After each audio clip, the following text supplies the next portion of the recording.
수고하셨습니다. 하나님께서 영광을 거두실 줄로 믿습니다. 내일부터 한 주간 특별 새벽 기도회가 시작되는데요. 혹시 작년 특별 새벽 기도회 말씀이 무엇인지 기억이 나시는 분이 계신가요?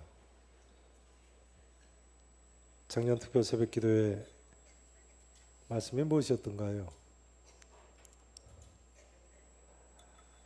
다시 믿음으로라는 주제였죠. 다시 믿음으로라는 주제로 아브라함에 대해서 하셨었습니다. 기억도 나시죠? 네, 나시는 줄로 믿고 진도 나가겠습니다. 그 다음 올해 신년 특별 새벽 기도의 말씀은 또 무엇인지 기억나십니까? 역시 다시 믿음으로라는 주제로 이삭에 대해서 하셨습니다. 그 사이에 고난주간 특별 새벽기도회가 있었습니다만 고난주간 특별 새벽기도회 기간에는 예수님 고난과 관련된 성경 말씀을 다루니까 특별한 경우고요. 자, 그러면요, 이번 특별 새벽기도회 기간에는 누구에 대해서 하실 것 같으십니까? 네, 어떻게 이렇게 제 속마음을까지 다 아시는지요? 네, 야곱에 대해서. 그렇습니다. 아브라함과 이삭을 했는데 야곱을 하지 않을 수 있겠습니까? 그러면요, 내년 신년 특별 새벽 기도회 때는 또 누구에 대해서 하실 것 같으십니까? 네, 정말 제 속마음을 다 꿰뚫고 계시네요. 아무튼 내일부터 있을 특별 새벽 기도회죠. 특별 새벽 기도회 때 야곱에 대해서 하실 것이기 때문에 오늘부터 미리 야곱에 대해서 좀 살펴보려고 합니다. 예고편입니다. 예고편.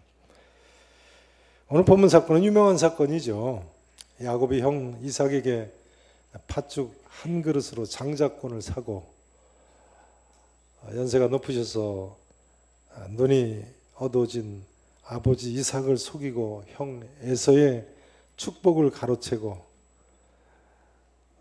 마침내 에서가 동생 야곱을 죽이려고 들었습니다. 이 사실을 눈치챈 어머니 리브가의 제안을 따라서 야곱이 형 에서를 피해 외갓집이 있는 하란으로 가던 중에 베델 근처의 산에서 자게 됐다는 것입니다.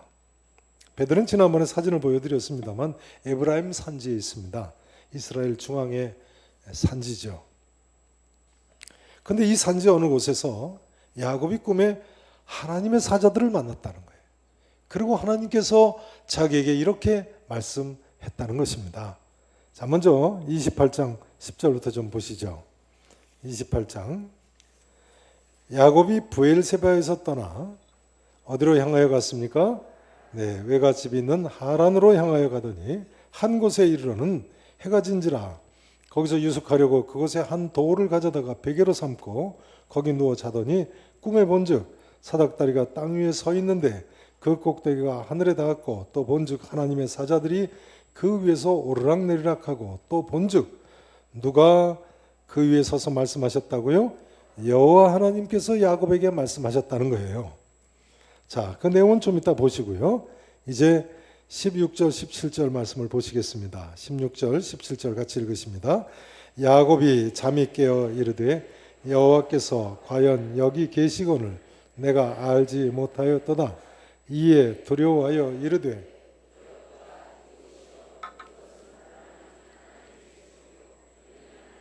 문이로다 하고.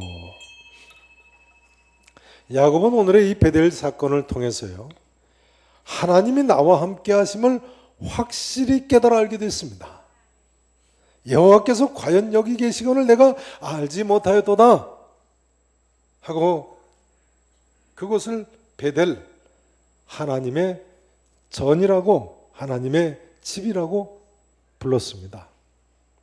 야곱은 그동안 하나님이 존재하신다는 사실을 귀로 들어서 알고는 있었습니다. 아버지 이삭이나 어머니 리브가한테 들어 알았겠지요. 그러나 야곱은 하나님이 나와 함께 하심을 삶 가운데 깨달아 알지 못하고 있었던 것입니다. 그러나 야곱이 고난을 통해서 철이 들었다고 할까요? 고난이 임하면서 야곱은 이제야 하나님이 나와 함께 하심을 깨달아 알게 되었습니다. 욥기 9장 11절에 보면요, 욥이 하나님께서 내 앞으로 지나시나 내가 보지 못하며 하나님께서 내 앞에서 움직이시나 내가 깨닫지 못하느니라 하고 불평하는 장면이 나옵니다. 근데 욥기 42장 5절에 보면요, 고난이 극에 달했을 때 고난의 한가운데서 욥이 이렇게 고백합니다. 내가 주께 대하여 귀로 듣기만 하였사오나 이제는 눈으로 주를 배움나이다. 그러니까 하나님이 나와 함께 하심을 깨달아 알지 못하던 욥이 고난을 통해서 하나님께서 자기와 함께 하심을 마침내 깨달아 알게 된 것입니다. 야곱도 바로 지금 그런 경우입니다. 야곱이 그날 밤 우리가 부르는 찬송가 가사처럼 돌베개를 베고 누워 자던 중 아닙니까? 야곱의 형편 처지가 말이 아닙니다. 형 에서가 죽일까 봐 무서워서 천리 떨어진 외갓집으로 혼자 도망을 치다가요, 산속에서 밤을 만나서 혼자 자게 됐으니요, 형이 자기를 자지 않고 쫓아와서 죽일는지 아니면 잠든 사이에 맹수가 자기를 해칠는지 말로 할 수 없는 불안한 상태겠죠. 야곱은 본래 조용히 장막에만 머물던 청년인데요, 아마 내성적인 사람이었던 것 같습니다.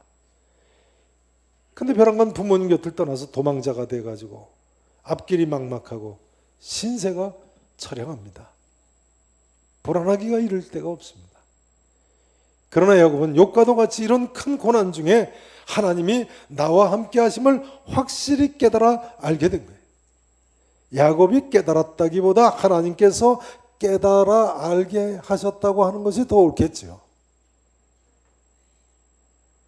그런데 우리 중에 많은 사람도 평소에는 부활하신 예수님께서 비록 볼지어다 내가 세상 끝날까지 너희와 항상 함께 있으리라고 약속을 하셨습니다만, 그런데도 불구하고 정말 하나님이 나와 함께 하신다고 귀로만 들어서 아는 사람이 얼마나 많습니까? 그러나 고난을 겪으면서 마침내는 하나님이 정말 살아계시구나, 정말 하나님이 나와 함께 하시는구나 하고 발견하지 않습니까? 고난이 없어도 주님이 나와 함께 하심을 확실히 믿으며 살면 얼마나 좋겠습니까? 그러나 인간의 죄성이 깊어서요. 사랑하시는 성도 여러분, 이 시간 임마누엘의 주님께서 나와 함께 하심을 확실히 믿으실 수 있기를 진심으로 축원합니다. 모든 사람은 하나님의 임재의 사실을 깨달아야 합니다. 야곱은 이전까지는 하나님의 이 임재의 사실을 깨닫지 못했기 때문에 자기 형을 속이고 늙으신 아버지를 속인 거예요. 우리는 누구든지 하나님이 살아계시고 지금 이 자리에 임재하셔서 우리와 함께 계시다는 사실을 확실히 알아야 됩니다. 이 엄연한 사실을 알지 못할 때에 인생들은 자기 마음대로 살고 쉽게 타락하고 쉽게 죄짓고 쉽게 낙심하고 절망하고 쉽게 근심하고 걱정, 염려를 하게 됩니다. 여러분 아시죠? 그가 누구이건 간에 그 형편 처지가 어떻든 간에 비록 광야에 혼자 누워서 자게 됐다고 할지라도 하나님께서 함께 하시기만 하면 되는 거예요.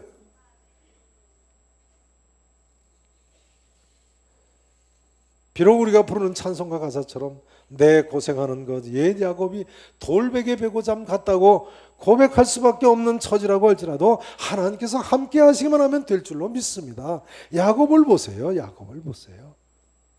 15절에 보시면 하나님께서는 야곱에게 내가 너와 함께 있어 네가 어디로 가든지 너를 지키겠다. 내가 네게 허락한 것을 다 이루기까지 너를 떠나지 아니하리라 하지 않으십니까? 함께 하신다는 것은 이런 뜻이에요. 하나님이 함께 하신다. 내가 어디로 가든지 나와 함께 하시는 거예요. 허락한 것을 다 이루기까지 우리를 떠나지 않으시는 거예요. 야곱이 이 이후 어떻게 됐습니까? 20년간 타향살이를 했습니다만 그 중에도 14년은 아예 종살이를 했습니다만 게다가 그 기간에 10번씩이나 품삯을 사기당했습니다만 그런데도 불구하고 야곱이 마침내 두 때를 이루고 가나안 땅, 고향 땅에 돌아오지 않습니까? 성도 여러분, 예수님만 잘 믿으세요. 어떤 처지 어떤 환경에서도 길이 있습니다. 제가 결혼한 결혼 주례하는 청년들하고 함께 식사를 하죠. 처음에는 저희 집에 초대해서 식사 대접을 했습니다만 9년을 대접하다가 저 집사람이 수술을 하게 되면서 밖에 나가서 식사를 시작했습니다. 제가 계산기 온 지 18년이 됐으니까요. 올해로 9년을 집에서 대접하고 9년을 밖에서 식사를 했습니다. 근데 집에 초대한다는 게 쉽지가 않더라고요. 뭐 음식만 준비하면 되는 줄 알았더니 또 집 청소해야죠. 제가 9년 동안 집 청소하느라고 아주 고생했습니다. 음식은 저희 집사람이 만들었습니다. 본가에 거의 매주 손님이 오게 되지 않습니까? 그건 쉽지 않더라고요. 아무튼 그런데요. 결혼할 청년들하고 이 얘기 저 얘기 많이 합니다만 점차 꼭 하게 되는 한마디 말이 있는 것을 느낍니다. 제가 결혼 주례하는 청년들하고 식사하면서 공통적으로 꼭 한마디 하는 말이 뭘까요? 예수님만 잘 믿으면 행복하게 살 수 있다는 말입니다. 예수님만 잘 믿으면 행복하게 살 수 있으니까 예수 잘 믿으라고. 어떻게 하면 행복하게 살 수 있다고요? 여러분도 그렇게 생각하십니까? 지난 주일도 제가 미국에서 만난 권사님 예를 들면서 말씀드리지 않았습니까? 여러분 예수님만 잘 믿으면요 틀림없습니다. 행복하게 사실 수 있습니다. 이 자리에 계신 모든 분들이 예수님 잘 믿어서 야곱의 축복, 임마누엘의 축복에 동참하는 하나님의 사람들이 되실 수 있기를 진심으로 축원합니다. 이제 두 번째로 오늘 본문 베델의 사건을 통해서요. 야곱은 따라서 하시죠. 이제는 참된 예배를 드리는 사람이 되었다. 이제는 참된 예배를 드리는 사람이 되었습니다. 자, 거기 설교 메모는 4페이지에 그렇게 적어 놓으세요. 자, 첫 번째 뭐라고 적어 놓으셨습니까? 자, 따라서 하시죠. 하나님이 나와 함께 하심을 확실히 깨닫게 되었다. 하나님이 베델 사건을 통해서요. 하나님이 나와 함께 하심을 확실히 깨달아 알게 되었어요. 두 번째는요. 따라서 하시죠. 이제는 참된 예배를 드리는 사람이 되었다. 요한복음 4장에서 예수님께서 수가성 여인에게 아버지께서는 자기에게 참되게 예배하는 자들을 찾으시느니라 하시면서 뭐라고 말씀하셨습니까? 하나님은 영이시니 예배하는 자가 영과 진리로 예배할지니라 하셨는데요. 오늘 베델의 야곱이 바로 이런 참된 예배를 드리는 사람이 된 모습을 보여주고 있습니다. 여러분, 야곱이 하나님의 함께 하심을 깨달아 알고 처음으로 한 것이 무엇입니까? 맨 처음으로 한 것이 뭐예요? 그건 예배 드리는 거였습니다. 본문 18절 19절을 보세요. 18절을 보세요. 야곱이 아침에 일찍 일어나 뭐 했습니까? 베개로 삼았던 돌을 가져다가 기둥으로 세우고 그 위에 기름을 붓고 예배를 드리지 않습니까? 그곳 이름을 베델, 하나님의 전이라는 뜻이라고 불렀더라 라고 되어 있어요. 인간이 하나님이 살아계실 뿐만 아니라요, 나와 지금 함께 하심을 깨닫게 되면 즉시 하는 것이 예배드리는 것입니다. 당연하지 않겠습니까? 전능하신 하나님이 살아계실 뿐만 아니라 지금 나와 함께 하신다. 그 사실을 모골이 송연하게 깨달았다. 뼈저리게 깨닫는다. 그럼 정말 진실된 예배를 드리지 않겠습니까? 만일 어떤 사람이 하나님께 예배 드리는 것을 건성건성 드린다. 그렇다면요, 그분은 아직도 하나님 살아계시다는 사실을 잘 모르시는 분이거나 적어도 하나님이 지금 이 자리에 나와 함께 하신다는 사실을 모르는 사람임이 분명합니다. 공감하세요? 공감하세요? 전에 제가 대학부를 담당할 때였는데요. 하루는 주일 오전 예배를 드리다 보니까 제 뒷자리에 대학부 남학생 하나가 앉아서 예배를 드리는 거예요. 바로 제 뒤에. 자, 제가 바로 내 뒷자리에 대학부 학생이 앉아있다는 사실을 안 순간 더 졸렸을까요? 아니면 정신이 확 들었을까요? 어땠겠습니까? 정신이 확 들더라고요. 네. 그런데요, 전능하신 하나님께서 살아계실 뿐만 아니라 나와 함께 하시고 불꽃 같은 눈으로 나를 감찰하신다. 예배 시간에 정신이 바짝 들지 않겠습니까? 네. 여러분, 이 자리가 그런 자리인 줄로 믿으시기 바랍니다. 이 자리만이 아니고 우리의 하루 24시간 1년 365일이 주님이 동행하시는 시간입니다. 우리가 예배 똑바로 드려야죠. 대충 드릴 게 아니에요. 욥기 42장에 보면요, 욥도 귀로 듣기만 하던 하나님을 눈으로 배웠을 때 티끌과 재 가운데서 회개하고 친구들을 위해 번제를 드리고 기도했다고 나와 있어요. 한마디로 영이신 하나님께 영과 진리로 참된 예배를 드린 거예요. 욥도 야곱도 영이신 하나님께 살아계실 뿐만 아니라 나와 함께 하신다는 사실을 깨달으니까요, 영과 진리로 참된 예배를 드리지 않습니까? 성도 여러분, 또 한 주간을 시작하시면서 이 시간 먼저 하나님께 예배를 드려 나오셨습니다. 영이신 하나님께서 나와 함께 하심을 믿으심으로 영과 진리로 참된 예배를 드리시는 시간이 되시기를 진심으로 바랍니다. 다시 말씀드리자면요, 우리 모두에게 예배의 변화가 필요합니다. 주일학교부터 그저 듣고 배운 대로 드리는 형식적인 예배가 아니고요, 다른 사람 따라 나와 앉아있는 그런 형식만 갖춘 예배가 아니고요, 진정으로 하나님 살아계심과 임재하심을 알고 믿고 영이신 하나님께 영과 진리로 예배드리는 참된 예배를 드릴 필요가 있습니다. 바랑이 자리에 계신 모든 분들께서 일평생 영이신 하나님께서 살아계시고 나와 함께 계심을 믿으심으로 영과 진리로 참된 예배를 드리실 수 있기를 진심으로 축원합니다. 이제 세 번째로 오늘 베델의 사건을 통해서요, 하나님께서는 야곱에게 세 가지 약속을 하셨습니다. 몇 가지 약속을 하셨어요? 따라서 하시죠. 하나님의 약속을 받은 사람이 되었다. 하나님의 약속을 받은 사람이 되었다. 첫 번째 약속은 13절에 보시죠. 13절에 보시면요, 보세요. 또 본즉 여호와께서 그 위에 서서 이르시되 나는 여호와니 너의 조부 아브라함의 하나님이요 이삭의 하나님이라. 그 다음 약속이 나오죠. 자, 14절 전반부까지 같이 읽으십니다. 시작. 내가 누워있는 땅을 내가 너와 네 자손에게 주리니 네 자손이 땅의 티끌같이 되어 네가 서쪽과 동쪽과 북쪽으로 남쪽으로 퍼져 나갈지며. 첫 번째 약속은요, 내가 누워있는 땅을, 지금 이 땅 말이죠, 베델, 이 땅, 가나안 땅을 내가 너와 네 자손에게 주겠다. 네 자손이 땅의 티끌같이 되어서 동서남북으로 퍼져나가겠다는 약속입니다. 두 번째 약속은 14절에 보시면 땅의 모든 족속이 너와 네 자손을 인하여 뭘 얻으리라고요? 뭘 얻으리라고요? 복을 얻으리라 하셨습니다. 복을 받으리라. 세 번째 약속은요, 15절에 보시면 내가 너와 함께 있어 내가 어디로 가든지 너를 지키며 너를 이끌어 이 땅으로 돌아오게 할지라 내가 내게 허락한 것을 다 이루기까지 너를 떠나지 아니하리라 하셨습니다. 자, 우선 첫 번째 약속을 생각해 보십니다.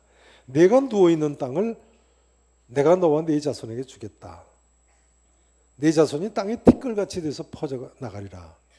흔히 야곱이 물질의 복과 자손의 복을 받은 것으로 해석합니다. 사실이죠. 그러나 이 말씀에는 더 중요한 의미가 있습니다. 여기 내가 누워있는 땅은 적과 꿀이 흐르는 가나안 땅이니까요. 이 땅은 이미 하나님께서 아브라함과 이삭에게 주시겠다고 약속하신 땅 아닙니까? 그러니까 하나님께서 지금 야곱한테 무슨 약속을 하시는 겁니까? 아브라함에게 내린 복의 계승자가 되게 하시겠다고 약속하시는 거예요. 이제부터 야곱은 명실공히 할아버지 아브라함과 아버지 이삭의 계승자가 된 것입니다. 두 번째 약속은요, 14절에 보시면 땅의 모든 족속이 너와 네 자손을 인하여 복을 얻으리라. 이 말씀은 야곱과 야곱의 후손들이 복의 근원이 되리라는 약속이죠. 일찍이 하나님께서는 아브라함을 부르시면서 창세기 12장에서 고향과 친척과 아버지 집을 떠나서 내가 내게 보여줄 땅으로 가면 복이 될지라, 복의 근원이 될 것이라고 약속하셨습니다. 여기 복이 된다 또는 복의 근원이 된다는 말씀은 항상 말씀드립니다만, 아브라함을 축복하는 자에게는 내가 복을 내리고 아브라함을 저주하는 자에게는 내가 저주하겠다는 그런 의미죠. 그런데 하나님께서 베델에서 바로 이 복의 근원의 약속을 야곱에게도 다시 행하시는 거예요. 다시 이야기하자면 하나님께서는 야곱으로 하여금 복을 받을 뿐만 아니라 그로 말미암아 많은 사람들이 복을 받는 복의 근원으로 삼으실 것을 약속하셨어요. 세 번째 약속은요, 내가 너와 함께 있어 네가 어디로 가든지 널 지키고 내가 내게 허락한 것을 다 이루기까지 너를 떠나지 아니하리라. 임마누엘의 약속이죠. 그러니까 베델에서 야곱이 하나님께 받은 세 가지 약속은요, 첫째는 따라서 하시죠, 복의 약속. 둘째는 따라서 하시죠, 복의 근원의 약속. 셋째는요, 임마누엘의 약속. 복의 약속, 복의 근원의 약속, 임마누엘의 약속. 이제 중요한 점은 이것입니다. 야곱에게 하신 이 세 가지의 약속이 오늘날 신약의 성도된 우리에게도 동일하게 하신 약속이라는 거예요.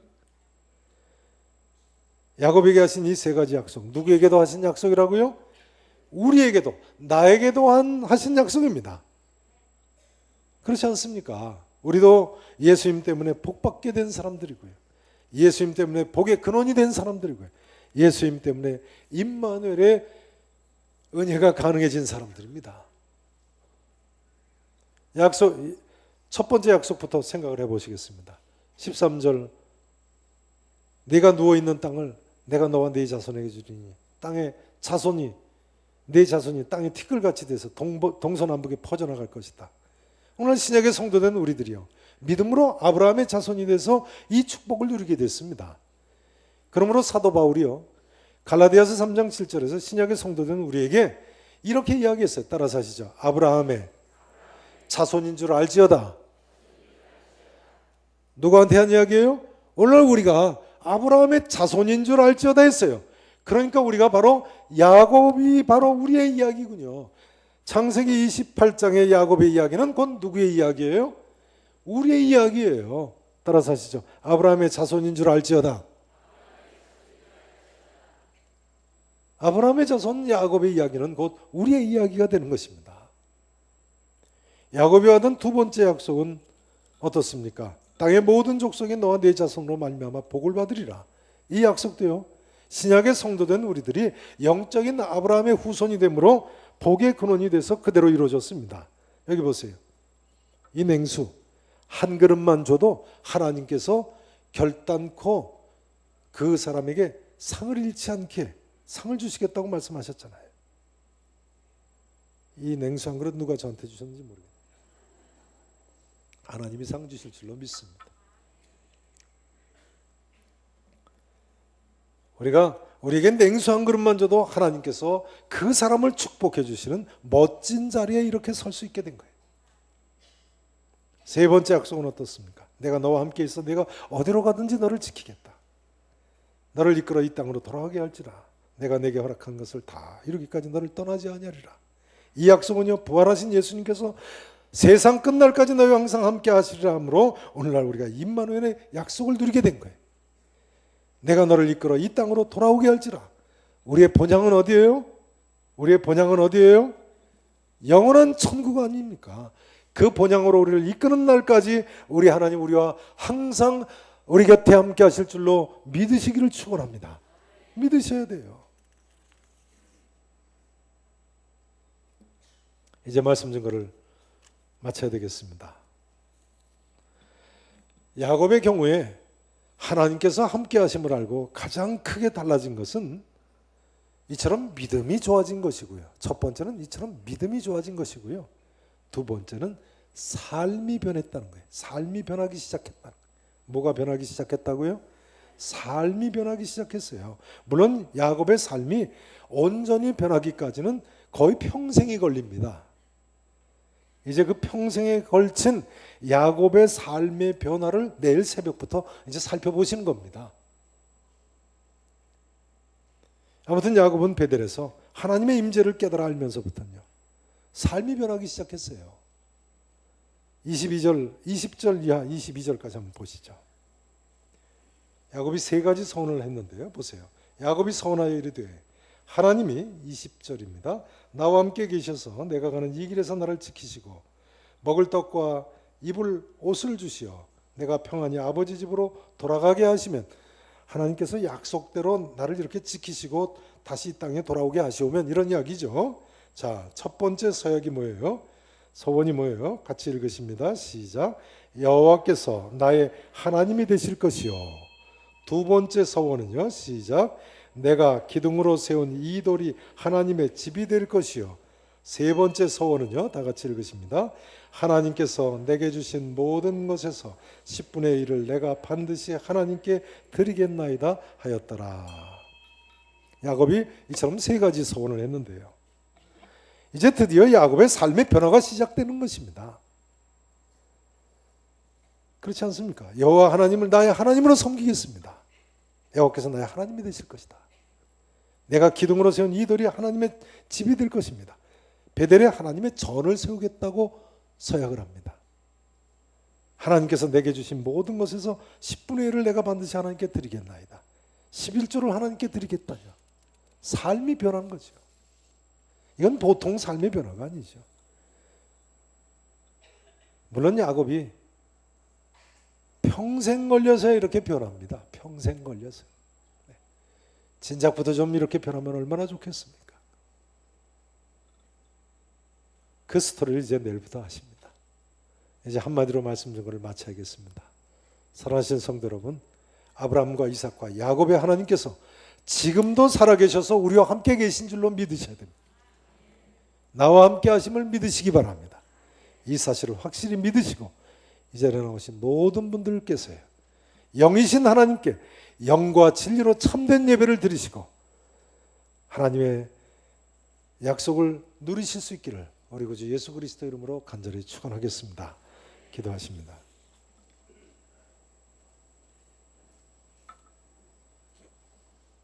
전능하시고 분명히 살아계신 우리 아버지 하나님, 창세기 28장에 야곱과 같이 이 시간 주님 앞에 예배를 드립니다. 주여, 우리를 불쌍히 여기시고 이처럼 함께 해주심을 감사합니다. 참으로 이 시간 머리 숙인 모든 형제들에게